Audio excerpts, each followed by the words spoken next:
I'm here in Chicago. I've lived here now for the last 4 years.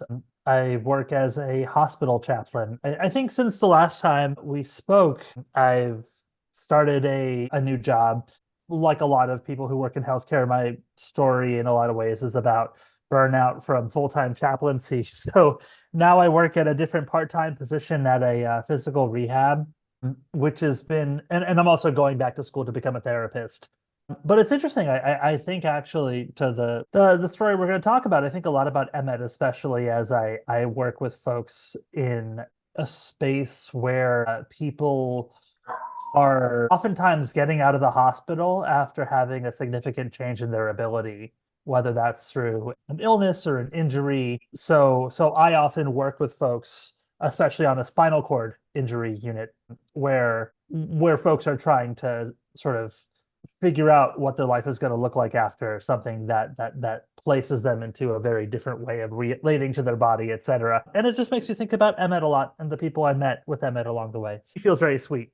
It's actually interesting. Meanwhile, as well, I meet there. I also have other patients who come to my unit who come to physical rehab after other sort of hospital stays. Not dissimilar. I was visiting Emet in the sort of acute care hospital back at Penzi or something. And it's sort of like a bouquet of different complications could happen that would land Emet in the hospital. I meet patients now who are coming out of that experience and just sort of getting some strength back. One patient I met with recently very much participates in a disability justice community here. And she was talking about a friend of hers, similar in the sort of chronic illness community, who had just made the decision to start hospice after years and years working through gastroparesis. And so being able to share with her and be attentive to the sort of emotional complexities of supporting a friend as they're going on hospice for gastroparesis, which in a way is also like it can be a very long hospice process, as the two of us are aware. Being able to sort of say to her, this is something I actually have direct experience of. Just being able to talk with her and compare notes about what she's experiencing, supporting her friend, and really what I experienced supporting mine. There's been a lot of, in this new position especially, there's been a lot of beautiful resonances. I think that there's something we sort of spoke about that, how part of the process of hospice is not continuing with artificial nutrition and what that can look like for the body, and sort of in some ways trying to help her the extent that people have to experience their own things. And as a chaplain, right, I can't say this is what's going to happen for you because that's just probably not going to be true. What I experiences won't be what they experience. But the both of us did talk about how it's a pretty specific hospice course rather than other folks I've worked with who have terminal sort of other sorts of diagnoses and different illnesses, and the hospice process looks different. Stopping artificial nutrition, there's a certain sort of emotional valence to that, I think, that we were able to sort of explore together. I have a sort of a growing appreciation for a sort of willingness to say that there's more complexity to his story and more sort of like as open as Emmett was to sharing his inner life, his inner experience with us. I just can't imagine that I really understood even a fraction of what he was experiencing with and how he made meaning, how we just sort of continued to relate to himself, his body, his friends, etc., as he was going through the experience, knowing as well that he was someone who was forthcoming. So it's sort of I think I'll always wonder with some degree of that's a sort of painful thing to wonder. Walking with someone while they're at the end of their life, there's a divide there, but then at the same some sort of degree of weight to understanding that, but then also a certain reverence of how he was able to stay connected, teach and learn and love when very clearly, especially in a hospice setting. I remember once, I guess it was he died in what, 2018? 19. On the New Year's Eve of 2019, he wrote on his Instagram story, like 2019, the year I'm gonna die. There's a lot of stories to be told about that for sure, but I think how can we not be human? How can we be human? I think if one of them, I can't imagine being a little bit of terror, dread, fear of dying. It's sort of like a fundamental thing, and yet also for Emet, it was only like one piece of the larger story, but still, I think to some degree, it's something that sits heavily with me and also inspires some degree of reverence. As a rabbinical student, I was in my fourth year of rabbinical school. Felt an immense amount of grace and understanding among, let's say, like the group of us, and I feel grateful to be included in the usness of friends of Emet who were supporting him. I felt an immense sense of grace and compassion that people understood who were not rabbis, who were not in rabbinical school, that this was something that certainly I came to this experience with a year's worth, at least, of experience as a hospital chaplain intern. Not a professional chaplain yet, but an intern for sure. Knowing my way around hospitals, knowing a way around my medical system, like certainly people around Emet understood like very much I was in training. So I felt a sense of compassion and permission to one have insights and things to say and ways to sort of hold a container as much as it was relevant and necessary, but at the same time with folks being like, you're not our rabbi. Like you're doing things, but you're just as much going through it as we are. So like, this is not a congregation. You're not like responsible for having all the answers. And certainly there were other people who were like true rabbinic voices in that and chorus as well. I'm thinking about Rabbi Annie Lewis and Rabbi Linda Holtzman, Ari Lefrenari. But you're right. I think that there were certain ways in which the RRC students among us had an ability to have the intimacy of just being at the bedside as a friend, but in moments when it felt relevant of like, oh, we can actually make a Havdalah happen here. There's a whole bunch of people who are familiar with certain kinds of aspects of Jewish practice from protests because of, I don't know, like I forget exactly what, like if not now events or whatever kinds of events. Let's try to bring some of that energy to this space as well. We were able to do that, but at the same time, it was a sort of with Emma's permission, it was I do believe some sort of compassionate laboratory for a lot of rabbinical students who then later became rabbis to think and sort of grow into what we think about what Jewish ritual wisdom teaching is for and how, like you said, to bring that and make it relevant to Emmet's experience, which I think in so many ways one could say is like not seen by the tradition yet, but it will be. As I think also became clear at some point, like, well, maybe certain situations. I remember going to a queer Talmud camp with Emet and being like, you need disabled folks in the room in order to finally say it's not that we weren't seen by this Talmudic passage, or like, the Talmud doesn't see people in disabilities with disabilities. It's more so people who are disabled never had a chance to read it and study it in this venue. So actually, this is all about us. I don't know, all of this to say, like, I think that the space that Emmett created allowed me certainly to learn a lot about making Jewish ritual, making the tradition speak to the moment by any and all means necessary, and not in some sort of gestural way, but like in an actual rigorous consultation of the tradition in order to say this is what we can do. I'm thinking a little bit about Emmett's living funeral as a sort of example of that. Were you there? It was on the Zoom.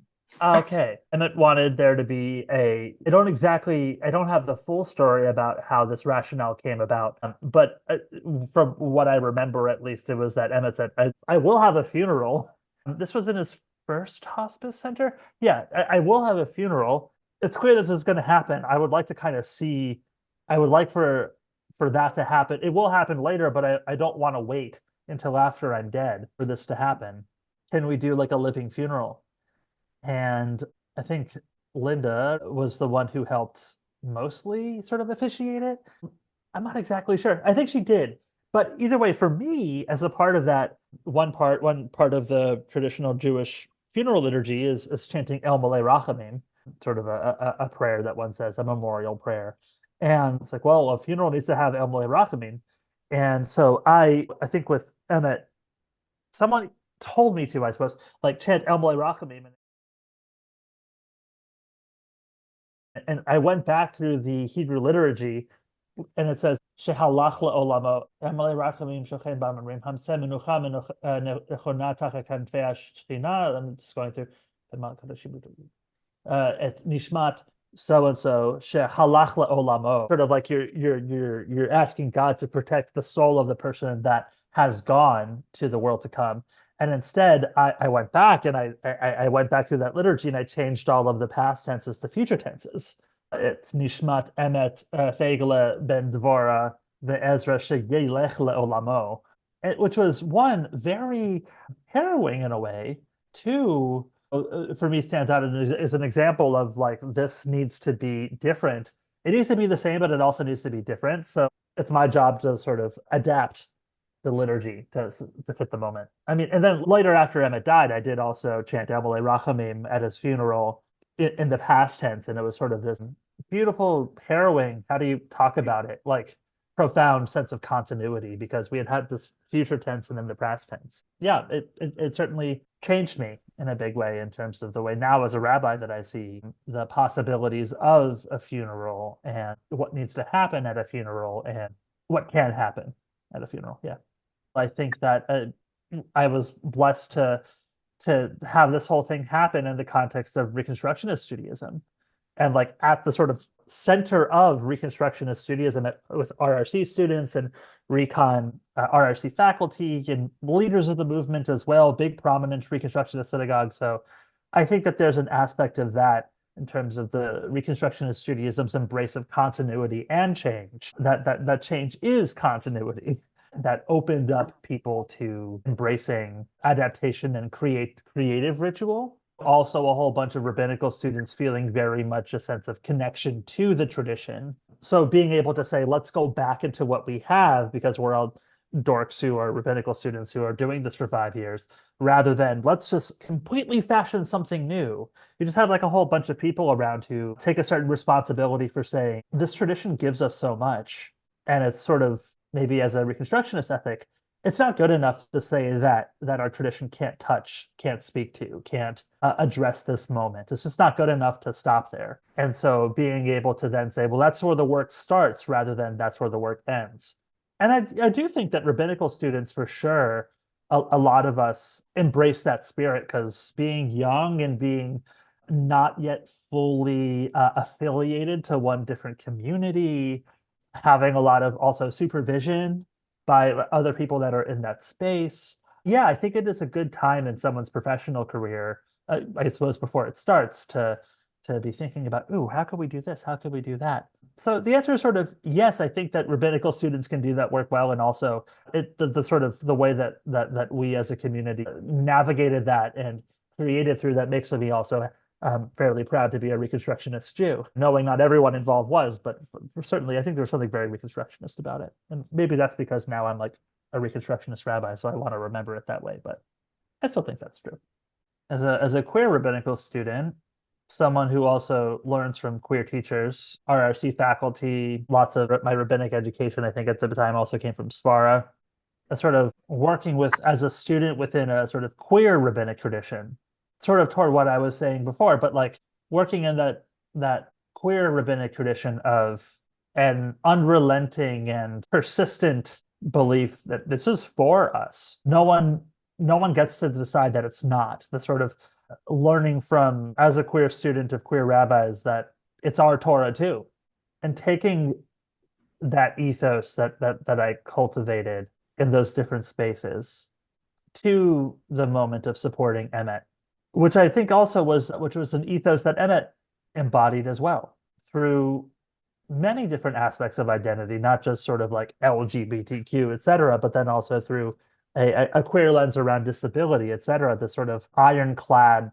belief and insistence. This is our Torah too. The first few years of rabbinical school, that had seeped into my bones. And it really, I got to put that into action as a rabbinical student at Emet's bedside. I think as well, lessons I learned around, if you sort of, I remember a lesson I learned early in rabbinical school around Torah, and maybe like around Torah and halacha and Jewish tradition, a tradition that can be prescriptive. It can also be barriered. There's some amount certainly not observed as like binding halacha. There's still so much about the tradition, in my reckoning at least, that is sort of precious and not to be broken in a way. And so early in rabbinical school, learning from my teachers, really honor it. And if you really know it, and if you really learn it, it's actually very difficult to break it. If you're Torah and Jewish practice, Jewish tradition, if really engaging with it as a precious and durable, like as a precious thing, you sort of learn how durable it actually is. From that mindset, it's very difficult to truly like break Jewish tradition by doing some sort of teaching something or by doing something. And I think that that was really necessary as well for me as a rabbinical student coming to Emmet's bedside and being part of this sort of community of people with rabbinic skills, emergingly rabbinic skills. That felt like something I really like. Okay, I learned that, but now it's really a time to live by it, and that mattered to me immensely. For a role that certainly I experience, the rabbinic role of 4 years of being a rabbi is certainly, for me, one of the prerequisites of doing the work that I do as a rabbi is sort of you have to like people, you have to believe in people, you have to also like humanity, you got to believe in humanity, you got to kind of support, and you got to be sort of fundamentally interested in people finding a sense of meaning and purpose and connection. That's sort of like a baseline requisite for being able to do rabbinic work. So in that sense, even at the same time as 5 years of pretty intense graduate level study and text and all that kind of stuff, I also look back on my experience of being alongside Emet as a very profound, rich, intense study of what it means to be human. And how do I want to be human as supporting a friend at the end of their life? How do I want to offer humanity to the moment? How do I want to hold such immense emotional complexity?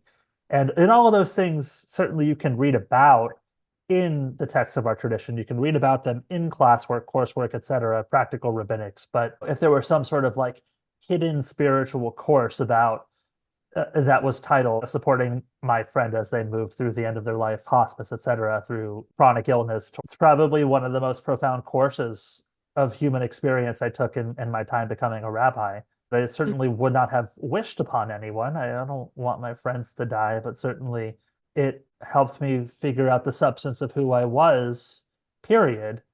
And I think that that has in turn made me into a better rabbi, and particularly as a rabbi who works in hospital chaplaincy, someone who has deeper roots in what it means to be human in situations like hospice or the medical world, which then might have been less familiar, but for me are now like sort of the place where I work and I do my job.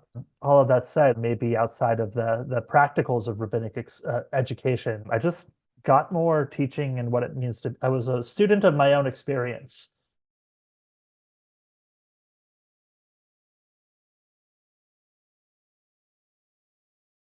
The sort of rabbinical student aspect of this didn't happen outside of the context of all of the other people that were involved. So certainly a lot of the people from RRC who were supporting Emet, if we weren't friends already, we certainly became friends through the process, that's for sure.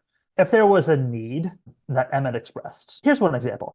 Emet at some point described some amount of ambivalence, maybe some amount of fear about spending the night alone, knowing as well that his parents were not were able to be at the bedside at certain sort of lengths of time coming in from New York. However, it sort of fell upon Emet's friends, ourselves included, to be alongside him at night. I don't think that was necessarily a rabbinical, an RRC student thing that sort of coalesced, but certainly at some point it might have been. There was a document that went around. We signed up for shifts.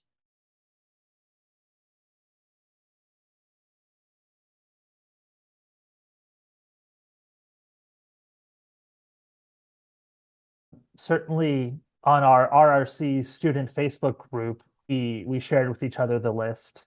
I do think that there was some amount that we took it upon ourselves to say, like, this is actually kind of important that as a rabbinic, maybe there's something rabbinic about making sure that we're the ones that do this. Bikur cholim, the visitation of the sick, is a really important mitzvah. So for a bunch of people who are becoming rabbis, it felt particularly incumbent upon us to make sure that that happened. So much of other stuff it felt more so organic. If it was a Saturday night and people were at the bedside, so why not do a Havdalah? And Emet sort of having that spirit as well. If there's an opportunity for Jewish ritual, why not do it? And so then the ones who had the most literacy with those kinds of rituals would be the RRC students, and we would sort of get things together. On the student side of it, I think that mostly had some sort of awareness of what we would want to have happen. Emmett was also a student, so I think that we were on the same page about those kinds of things. Trying to make sure that a lot of it was organic and a lot of it just sort of felt like people being on the same page and being at the same space together. I think what I learned a lot about, and maybe to some degree, this is one of those things that I would qualify as unseen, but unnecessarily unseen by the Jewish tradition, is it just feels like so much about Emmett's hospice process, especially like the 3 months or so prior. He was in two different hospice, well, actually, sort of in both hospice units. Even up until the end, so much of my experience of Emmett's time in hospice was about life and living. Even categorically, I mean, medically speaking, right? In the process of hospice, to qualify for hospice, you need to have a diagnosis or a terminal thing that says, like, I don't know, like 6 months, imminent death within 6 months or whatever. I think Emmett had to like renew his hospice. I don't know, but put someone into a category of like dying, actively dying. However, sort of my experience, I don't think I'm alone in this, is that like so much about those months of Emmett's hospice were really like about life and about living. And then you would just sort of like go hang out at the bedside.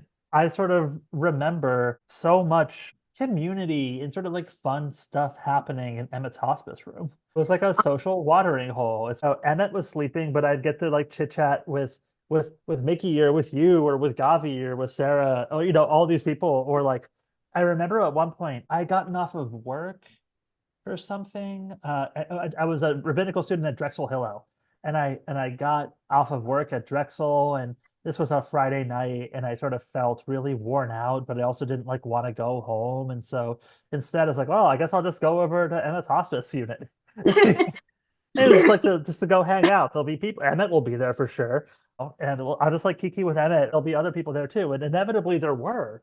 I don't know if you were there for this, but like I got there, I was tired, I was in my work clothes. I got into that lazy boy. This was the hospice that was out in Chestnut Hill, and Yeah. I got into the lazy boy. I kicked up the recliner. People were talking, and I just dozed off. And I just like straight took a nap in my friend's hospice room. And I woke up and I was like, I'm so sorry. It's like, and it actually said to me, like, this is what I kind of want people to do. I want people to like, it almost felt in a way like live with me while I'm living, which is sort of, I don't think that our tradition, to the extent that the category of the Goses exists, whether or not it's relevant to where he was in that moment, halakhically speaking, I don't know. But like essentially this idea of being at the end of life in the category where someone is actively dying, it turns out that like in a lot of cases, and it's particularly, people are still very much living. It was decorated. It was people like left their shit around. It was like a living room in so many Yeah. ways. Not, and I just remember after the funeral, we went back to the hospice unit to really sort of have a lunch, but then also clean up his room.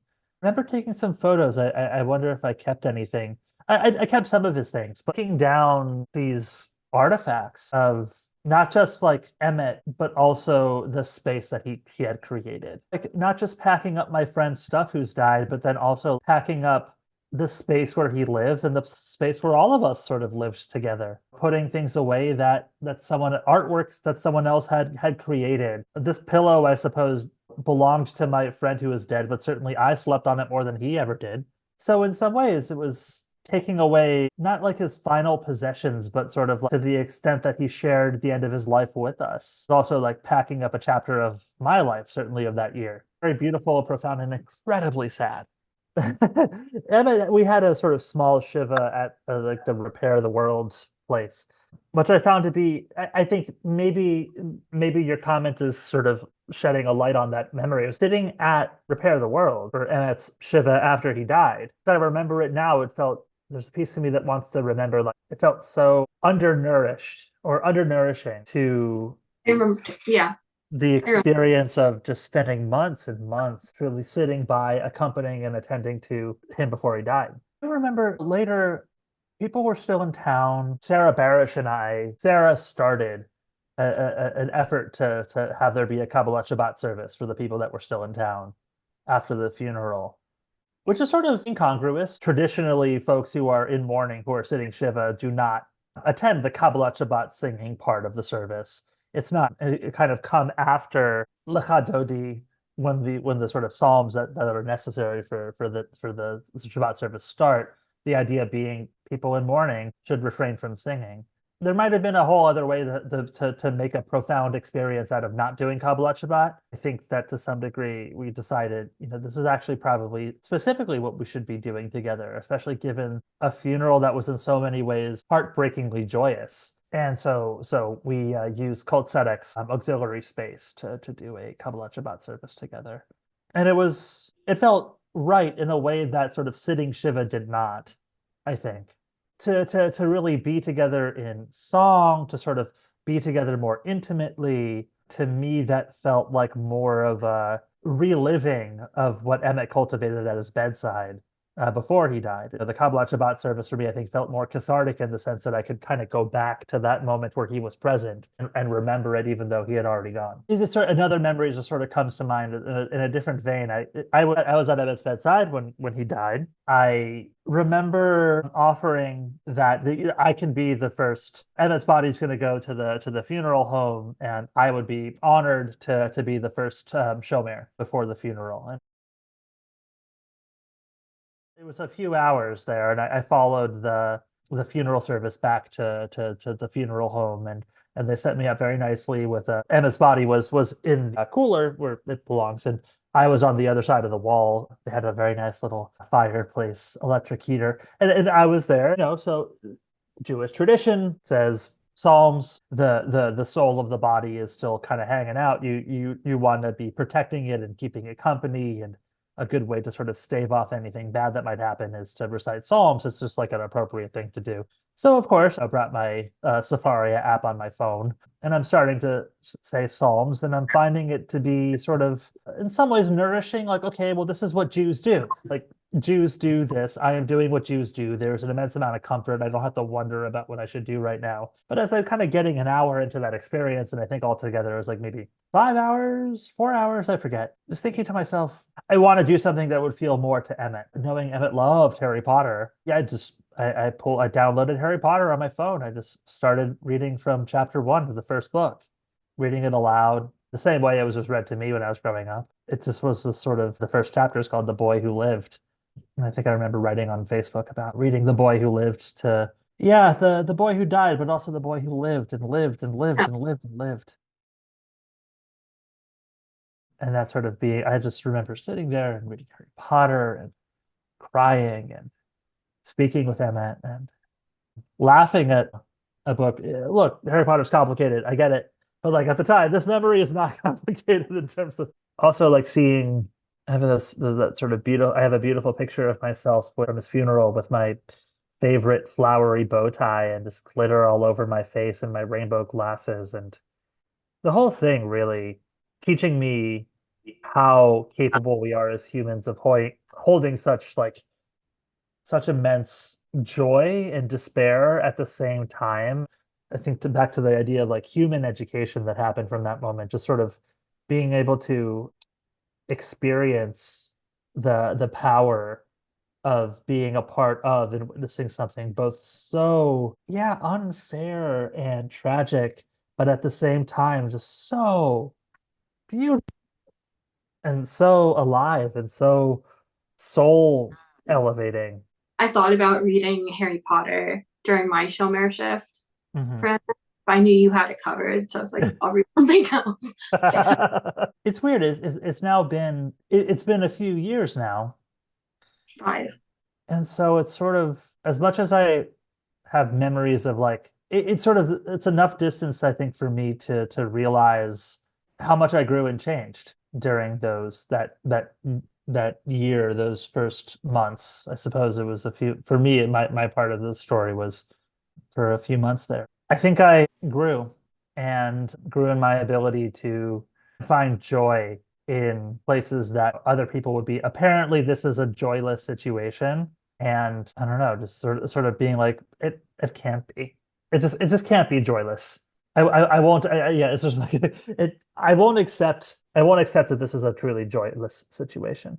Not to say that I have to delude myself into not being sad or anguished about things. But I think like towards what you were saying that Sarah Bayer said, like we don't have to delude ourselves into, I forgot the way that you put it, but like So we don't have to pretend that any of this is fair. you don't have to pretend any of this is fair, but we also like don't have to pretend that any of this is simple. And maybe to some degree, like being able to experience for myself the potential, the power, and the also the freedom that happens after I was able to relinquish the idea that this should feel this way or like this should be this way through Emmett's encouragement in a situation where someone who was how old was he when he died? 24.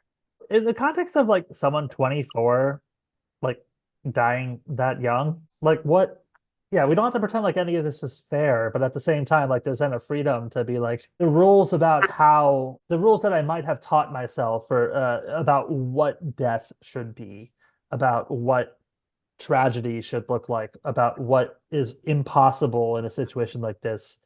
None of this is fair. We don't have to pretend like it is. So therefore, like I have permission to say that those rules don't apply.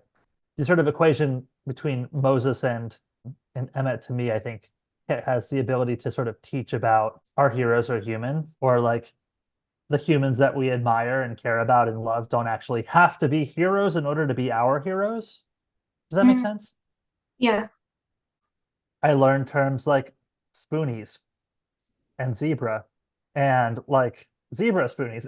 I got to have a space among a whole bunch of people who were in community with each other around chronic illness and disability that I don't sort of participate in firsthand. However, being able to see how extensive that community is and also how people support each other, that really shaped the way that I see the capacity for disability to be a source of belonging.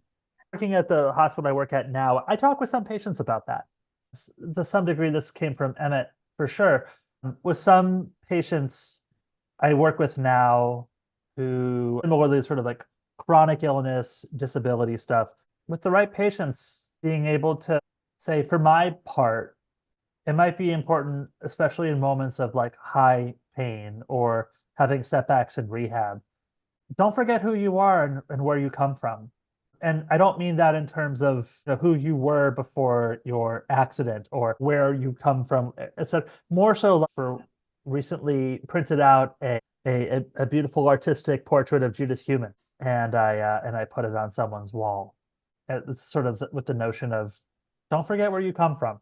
And when you're in the hospital, it can be hard. It can be easy to forget that truly a person, not just a patient. So printing out different sort of posters for patients like nothing about us without us. And I think that having some sort of consciousness of disability justice and the history, the ancestry of disability justice has shaped the way that I do my work now as a rabbi who works in hospitals. While I was in rabbinical school, I was exposed a lot to the writings of Julie Watts-Belzer.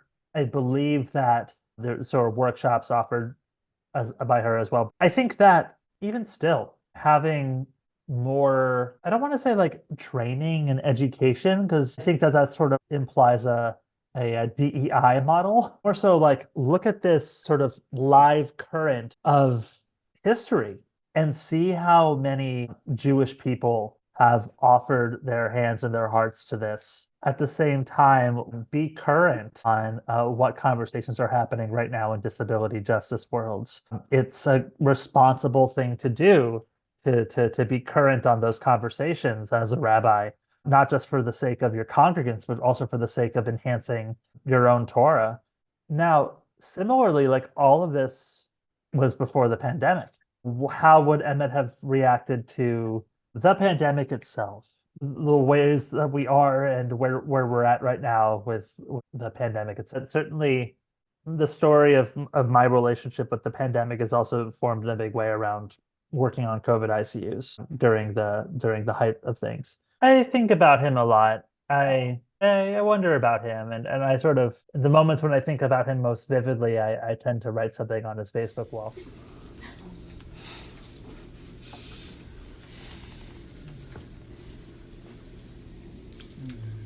Emet, you taught me the holy gravity of looking at the world exactly the way it is. And you taught me the levity of rejoicing in what's beautiful.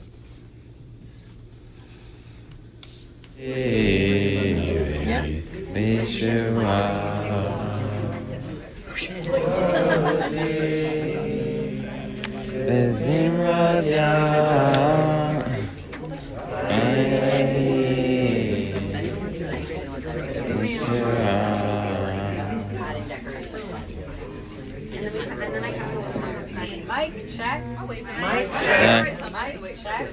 Mic check. Mic check. I realize I'm not the kind of person. Who wants to go with the flow. Who wants to go with the flow And fit in. and fit in. I'm an agitator.